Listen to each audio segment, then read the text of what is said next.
In the heart of Houston, a city of diversity and resilience, a story unfolds, a story of unsung heroes, visionaries, and trailblazers, a story of Latinos rising in the digital age. From doctors saving lives in our hospitals to the artists painting the future and the entrepreneurs building legacies, these voices are leading the way, breaking boundaries and redefining what it means to be Latino in America. Our culture, our stories, our people, each one with a journey that touches the heart and inspires the soul. From the pages of history to the screens of today, VIVA Magazine Live continues its legacy of uplifting the Latino community and telling the stories that need to be heard. VIVA Magazine Live isn't just a show, it's a movement, a celebration of Latino excellence, and a call to action for the next generation to fulfill their hopes and dreams and become an active part of the Latino voice. Join us as we tell the stories that inspire, unite, and elevate. Together we can ensure these voices are heard loud and clear. We invite you to be part of something bigger. Support VIVA Magazine Live and make history with us. Support the vision and invest in our community. Hola, Houston. I'm Blanca Blanco, host of VIVA Magazine Live, and this is the place where we celebrate the movers, the shakers, and the trailblazers of the vibrant Latino community. Today on VIVA Magazine Live, we're honored to welcome a trailblazing leader whose influence spans the world of business, sports, and community empowerment. He's a pioneering entrepreneur, philanthropist, and one of the few Latino minority owners in the NFL. A true game changer in more ways than one. So stay tuned and find out about this inspiring entrepreneur.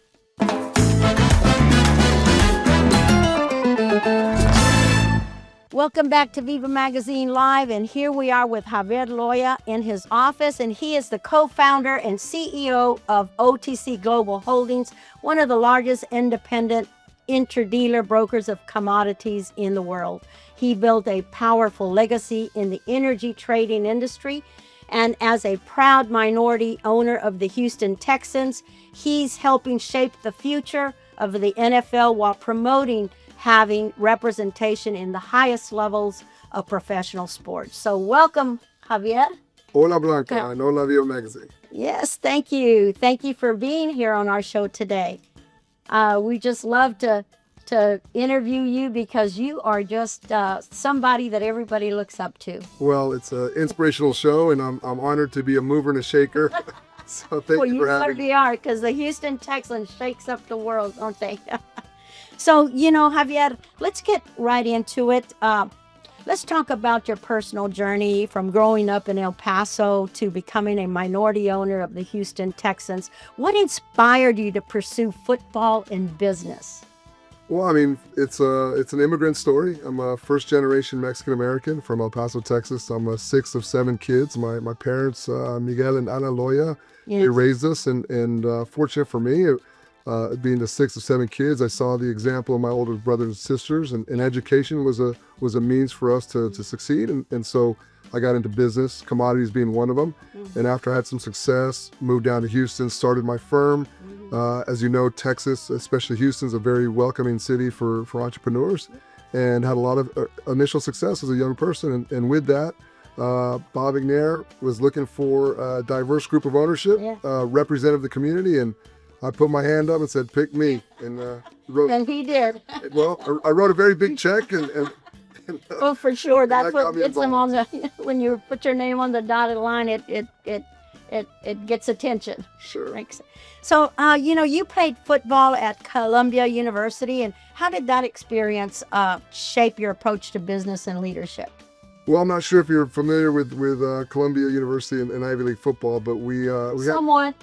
We had the longest losing streak in modern college football history, and so it certainly taught me a lot about adversity, perseverance, but a lot of lessons I learned on the gridiron are certainly lessons that I could apply to business. And so certainly dealing with obstacles and overcoming them, teamwork, were a lot of things that I use now in business and in life. Yeah, I mean, well, yeah, you have to have teamwork in a football team, right? Because and especially challenges that Colombia's experienced back then. I mean, how did you make a win over there?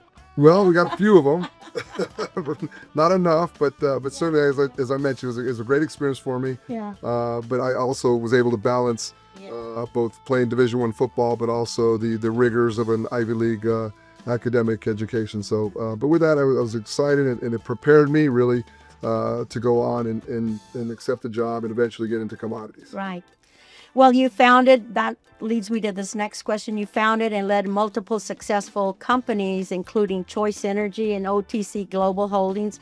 What motivated you to start your business, and you mentioned some of the challenges, but what are the biggest challenges that you have faced during this? I mean, I think as an entrepreneur, I think a lot of the challenges is the unknown. But I also think that's part of growing up, and part of your youth is that you just sometimes don't know the risks involved. But I think with we've had some successes certainly, but also had some failures. Yeah. Like many entrepreneurs, trying to figure out, okay, how am I going to make next payroll, right. or if I lose a big customer, how am I going to get the next one, or how do I keep growing it, and how do I attract talent? So right. all those things I think were lessons, and I think ultimately a lot of the lessons I learned as a kid, just a strong work ethic, sure. Leadership skills that I learned both from coaches, from different mentors. All those things I think prepared me to be an entrepreneur. Yeah. And eventually I was fortunate to get in some sectors that were growing. I was fortunate to get involved in some organizations that helped me develop as a young leader. Right. And ultimately, you get a little bit of luck helps right. too. Yeah. Yeah, a little bit of luck helps you go a long way, and for sure that you have gotten a lot of that here. Because recently the OTC Global Holdings was acquired by BGC Group for $325 million. And how does it feel to reach that milestone? What's next for you? What's the next step going forward? Well, certainly very proud for the company. It changed a lot of lives, and certainly it impacted a lot of people within our organization. So certainly proud for the work we put in. But like an entrepreneur, it's overnight success, 20 years in the making. I mean, we were at it, growing it. I mean, it was. When we first started, it was a 7-person organization. Right. Up until the point we sold it, we had 450 employees and worldwide locations, and premier in our business. So certainly excited to get to that point, but also knew that this was the right partner that could take it to the next level. It's a public company. Right. And also the leadership that we had, it was their turn to kind of step up and take it to the next level. Well, you certainly did that, because now you're focusing on Get Choice, a utility and telecom management company. What's your vision for this new venture, and how do you see it impacting businesses across the country? Well, very excited about it. First of all, everything, AI is changing everything we do these days. And so we've got proprietary technology that helps large businesses, but also small businesses, navigate through all their utility spend, whether it's telecom, whether it's utility energy, or whether it's waste. So we're able to kind of help you optimize that and make that efficient and cost effective. And so that's something we're really excited about. Also headquartered here in Houston. We've got a large office in Louisville as well. But it's a business that's been thriving, and we're really looking to help our fellow customers. So that tells me you like Houston, and they're planning on staying for a while. I love Houston. Yes. So. Oh, it's a great city. I love it myself. I was a transplant myself. I came from San Antonio, but I've been here for 40 years. So Houston's my home. Well, we're Texans, but I guess that's the saying is you're not from here, but we got here as quickly as we could. That's right. And here we are, and I'm not leaving. Neither are you, but that's good. We're going to be right back to find out what Javier Loya has to say. So don't go away.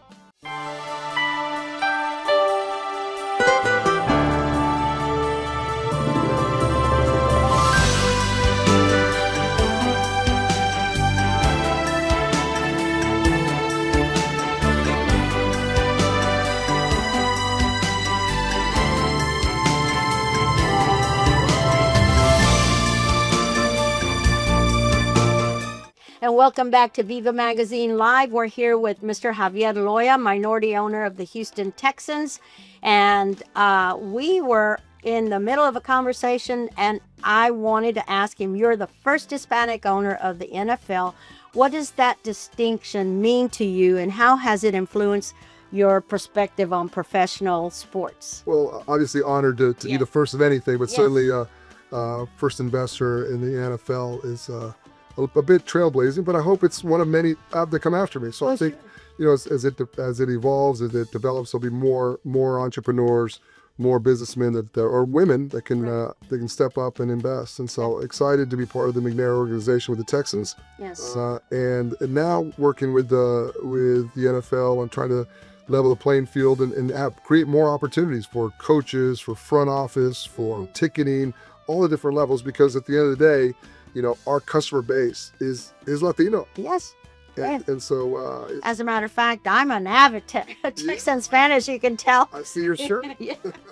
We love the Texans, and I know they're going to do well. I mean, they're years sometimes, but we're still there because we're so committed to having them here, and they're here to stay, and we don't want them to leave anywhere.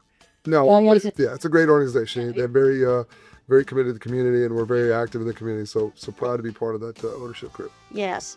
So what advice do you give to other minority entrepreneurs who aspire to enter the world of professional sports ownerships? I mean, what kind of advice can you give? Well, I mean, sometimes when I speak to youth, they're excited about sports, and it's a natural gravitation to say, hey, I'd like to do that as well. And I encourage them, of course. And so, but I think some of the lessons that I learned is that, hey, it's still a business. And so it's still about the learning business, whether it's from an accounting background or from a marketing background. There's different ways to enter it. And certainly the valuations have increased to very high levels in professional sports. But there's opportunities, not just at the NFL level, but they're also now minor league soccer.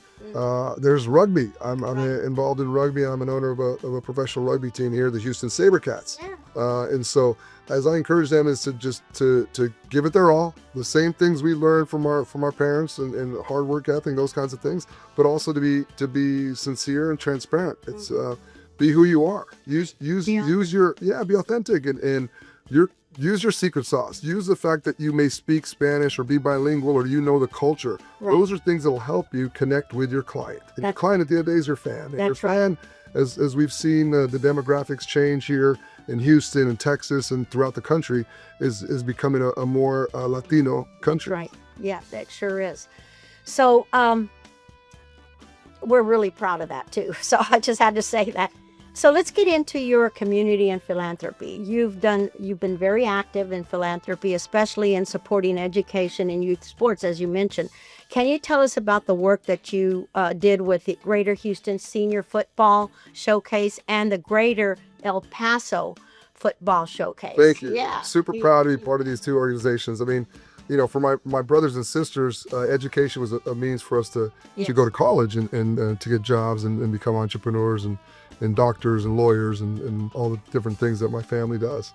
And so I knew firsthand is what an education can do for someone, especially someone of a minority background. And so we had an opportunity when the Houston Showcase, there was a coach, Phil Camp, had an idea, a vision of inviting different small colleges to come see his kids, his district kids, with the hopes of maybe getting, a handful of scholarships. Right. And that was about 20 years ago. And so fast forward now, the showcase is driven more than 150 million in academic scholarships for minority kids, mostly minority kids. Yes. And these aren't your blue chip kids that are going to Texas or going to A&M because, those coaches, and there's a whole process to find those kids. But these are a lot of very talented high school student athletes that use football as a means to get a college education. And these are Division II, Division III, NAIA. Right. And so as I got involved with the Houston Showcase, I naturally thought about my own background, El Paso, and thought this would be great for El Paso. And El Paso's a little bit more difficult to fly to than Houston, but lots of Latino kids that have an opportunity. And in Houston, we have a lot of African-American kids as well with our Latino kids. And so we just enjoyed our 16th annual showcase in El Paso, and we raised about $45 million in scholarships over the years. God, that is a lot. Very exciting. Yeah. So it's the best ROI of any charity I know. Oh, and that's going to last forever. Hopefully, in education, yes. So how do you see your business success and your commitment to giving back to the community is interconnected? Because you mentioned that, how. I think in any business, whether it's city or whether you're international, because we started out just the commodity that was natural gas, that was mostly domestic, but then we became an international company. But I just think it's good business to be impactful in the city that you work in, and it's just a circular effect. And so that coupled with kind of the roots of the Catholic Christian values that I was raised with by my parents, I think it's just important to give back. And so, but I also think it's good business. Yeah. So I think we're always looking for things that we can do within the community, and sometimes it's just supporting your employees and some of their charities that they're doing. You support them, and they feel more passion towards your company about, hey, this is the company I want to work for. Right. And so we do some of the things. Clients will have different events, different galas that we get involved with. Right. But ultimately, I think of what's been passionate for us, because it's close to our heart, is it's education. Right. Both Lucinda and I didn't have opportunities, or she didn't have as much of opportunities that I did. And so we're always looking to see what we can do to help those less fortunate. Yes. Regardless of color. Yes, of course. And just last year, November, there was a big gala, LULAC Council 60. They were celebrating their 90th anniversary, and you were part of it. And you were one of the donors to donate to education. So first of all, I'm a Council 60 member, and I want to thank you for that. Because, you make an impact on so many students. So thank you. Yeah. And LULAC just does a great job. I mean, I shared a little bit of my background, even when I was a kid growing up, how LULAC impacted and helped our family. And so I've always known about the great mission of LULAC. And so it was an honor and a privilege to be part of that gala and just help it a little bit more. And hopefully, we'll be celebrating the 75th and 100th. Yes, I hope so. That's right, 100th anniversary. And I met your wife, Lucinda, there, and she was beautiful. Oh my God, she's a beautiful lady. You're so lucky. I certainly am. I think right now we're going to take a short break, and we're going to hear from our sponsors, and we'll be right back to hear what Mr. Javier Loya, minority owner of the Houston Texans, has to say. Learning looks like this, and it also looks like... I didn't just study buildings. I connected them with tech to make them smarter. I'm learning healthcare management while providing patient care. I worked with these control systems way before I even started the job. And if I can't make it in person, I take my classes online. So, where do you start?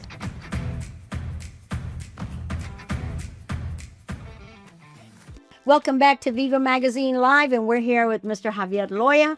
And there's a question I'm burning to ask. And so the Houston Texans have won 2 playoff games in the past season. So what do you see the success of them going forward, and what can you tell me about that? Because I'm sure that the audience of VIVA Magazine wants to know. For sure. Well, first of all, we're undefeated right now. Okay, great. But so is everybody else in the league.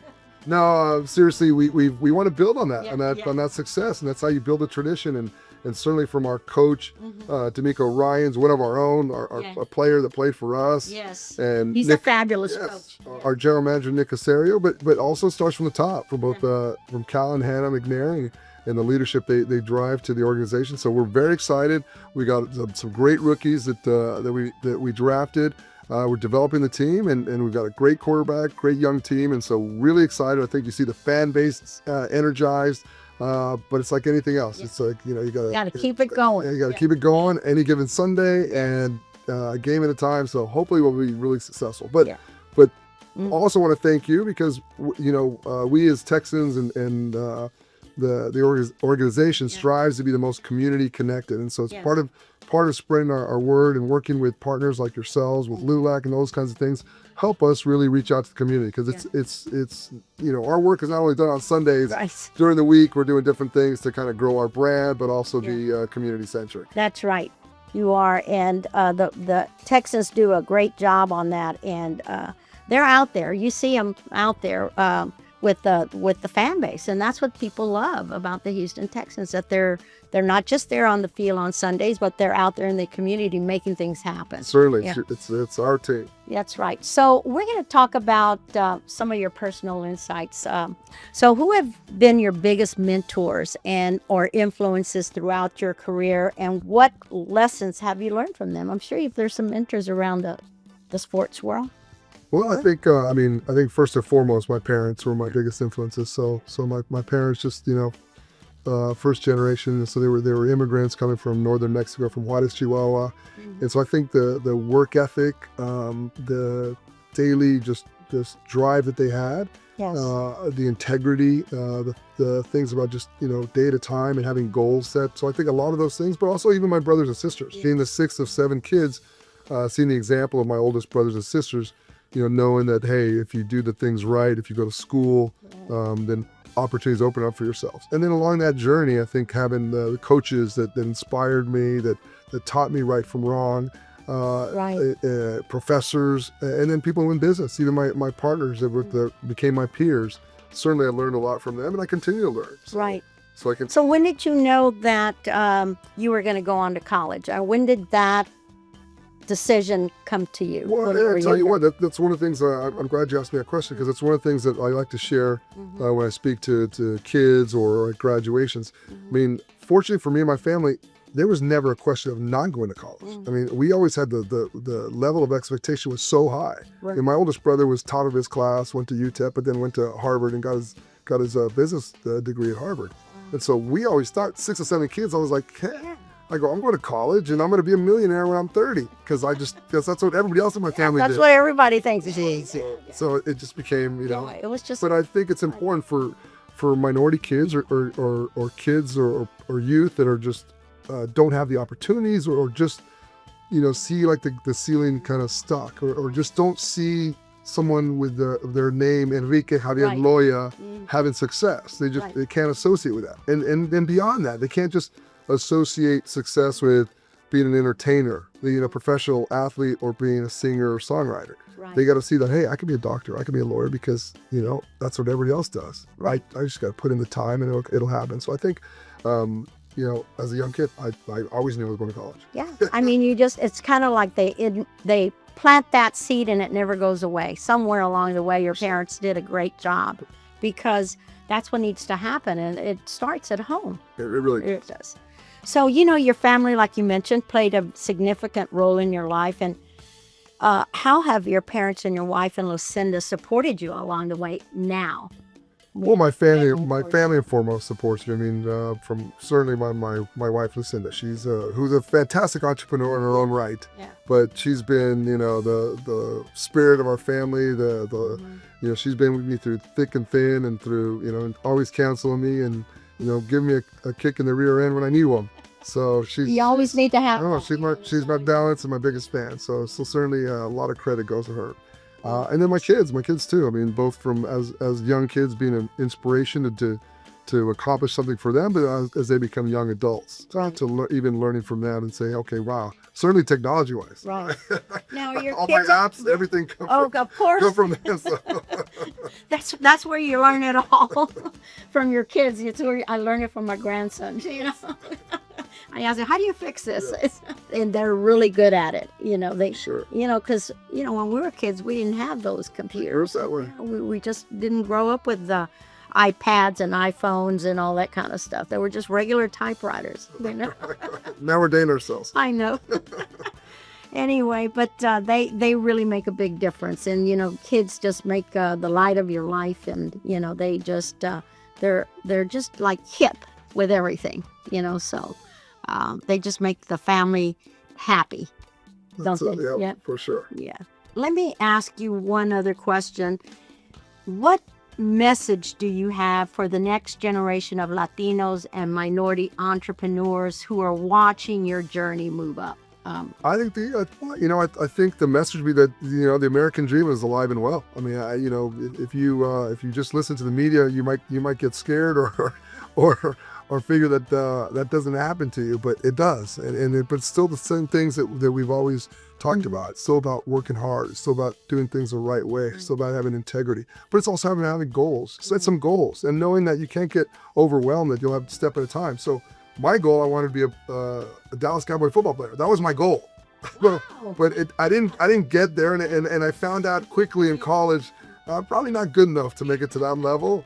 But you know what? My dream kind of came true in a different way. I was able to become an owner, and the first football game I went to as an owner was when we beat the Dallas Cowboys. So I think it was a nice end. And with that, I just think that there's just still a lot of opportunities. We live in the United States, and I'll argue Houston's the greatest city of that country. So That's right. there are opportunities for you. It's not easy. It's never going to be easy. No. Or everybody would do it and be handed to. Yeah. No, I think. Of course. I think If it was easy, everybody would be For sure. I still think education's the best way to do it. And sometimes it might be a vocal education, meaning vocation, or it might be, hey, you know what? I'm spending my free time learning how to code or learning more about artificial intelligence. I think artificial intelligence is going to change so much so that there are going to be a lot of different entrepreneurs that have an opportunity to impact this world. Yeah.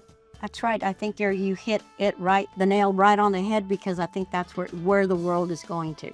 So what you were explaining was like a concept of the modern American dream. So can you explain or expand on that a little bit, Javier?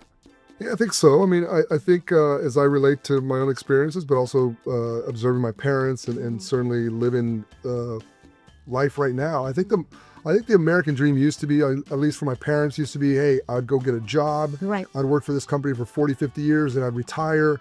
I'd have a home, and I'd educate my children. Now, that's still a beautiful dream, but I think I think that's the basic dream that everybody has. But it's evolved and changed. I mean, I think it's very rare that you go work for a company, you stay there for 40, 50 years. Right. I think the modern American dream, especially for minorities, especially for our community, is taking some chances, is getting educated, is being an entrepreneur. I mean, Latinas are the largest growing section of any entrepreneurs there are in the United States. So that is part of the American dream going forward.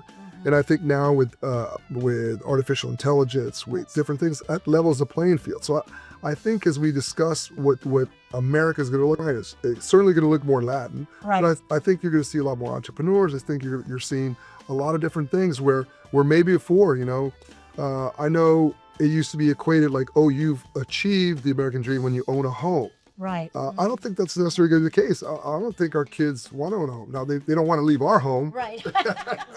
but We have some friends that still have the 2 kids at home. I'm teasing, but I don't think that's in their mindset. I don't think it's like, oh, I want to have this giant, 10,000 square foot home. I think it's more about experiences. I think it's more about travel. And so I think that kind of shapes what the modern American dream is. Now, I've been so fortunate and blessed by living some of that. And I think part of it is because I was an entrepreneur, and I think our community has shown that we've got the energy, the vivaciousness to go out and be stakeholders and work at something and work at that American dream. Right. And not like you said before, anything that is going to be awesome and wonderful and great and fabulous, it's not easy. So there will be challenges along the way. So people just the folks have to decide, do they want to move forward, or just because you get one challenge, that's the end? Because there's going to be challenges all throughout the journey, just like you've had. Yeah, no, for certainly. My parents used to tell me all the time, if it doesn't cost you, you're not going to appreciate it. So, that's right. So certainly, we've learned that lesson. I mean, and that's part of life. I mean, probably falling down but getting back up. The Hispanic culture is very famous for being tough and hard work ethic and getting back up. That's right. You're getting back up and keep on going. That's it. It's just been a pleasure interviewing you. It really has. And thank you so much for being on our show, Javier. And, I just hate for this interview to come to an end, but here we are. And it's a wrap for VIVA Magazine, live from the boardroom to the end zone. Javier Loya is changing the game. Thanks for joining us. We really appreciate you. This is where we're champions, off the field and on the field, and we get the spotlight that we deserve. Well, thank you, Blanca, and thank you, VIVA Magazine, for telling the stories that need to be told. Yes. Y hasta luego, Houston.